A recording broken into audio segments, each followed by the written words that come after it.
these are classic synthetic chemical nutrition multivitamins. And I want to just drive home that that's sad, but you're actually intoxicating yourself. The vitamins that people kind of grew up with? Yeah. Yeah. We didn't know that, but we definitely know that today. 20 years ago, we did not know that. 60 or 70 years before that, we didn't know cigarettes were going to kill you. We didn't know. I mean, so therein lies the dilemma, right? I mean, in time, in 30 years from today, we'll know a lot more than what we know now. And we know a lot more today than what we knew 60 years ago. And things that were good for us 60 years ago are not or okay.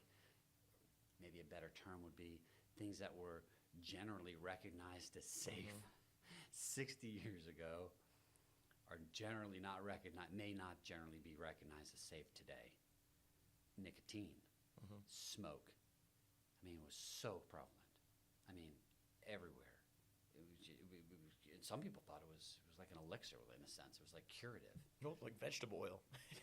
It says vegetable. People are like, vegetable oil, good for you. You know, it's got good stuff in it. And then, boom! All of a sudden, there's this data that's coming out that says cigarettes really aren't good for you. So then it's a shock, and then people are like, "What? What do you mean? Oh, so it was good for me yesterday, and today it's not good for me." Yeah. It makes it difficult to know who to trust. To know, because if it's like the actual, if you're seeing commercials for go take a smoke or go, whatever, you're like, oh, it's got to be good. It's cool. You just trust, And everybody did it, and because everybody does it, it means that it should be okay. Yeah. It should be okay. And we, unfortunately, are receiving data and information from marketers and teams of people that want us to believe that cigarettes are good for us and they will solve a problem or create some relieve stress or whatever it is that they're doing.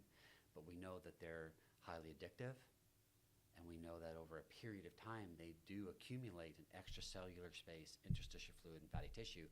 And why I keep telling you that is because that's what eventually accumulates in the lungs, and the body has to attack it to get rid of it. But and that's what you said, some of the minerals and things earlier. You spoke on certain minerals getting stored up, so they do the same thing that Very happens similar. from cigarettes?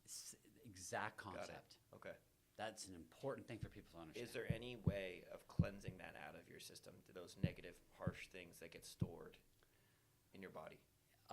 We don't have the physiologic capability. Over time, we can do things like sauna, infrared sauna. We can do heat. So those things potentially could just be in your system forever. Potentially. And so it's at this point, it's not necessarily trying to fix it. It's just trying to limit more from going into your system. Correct. And so you can get those things in your system from, say, like multivitamins even? You can, unfortunately. Wow. It's 25, 30 years ago, we didn't know that. Yeah. Today, we know. So we can't deny it anymore. We're not denying it anymore. We were in denial for a long time. We thought. Now we're pretty confident in that the data is pretty straightforward. We now know that synthetic chemical nutrients can potentially accumulate in extracellular space, interstitial fluid, and fatty tissue, and unfortunately become foreign matter internally in the body. And we're trying to cleanse the body. We're trying to keep the body free of toxins.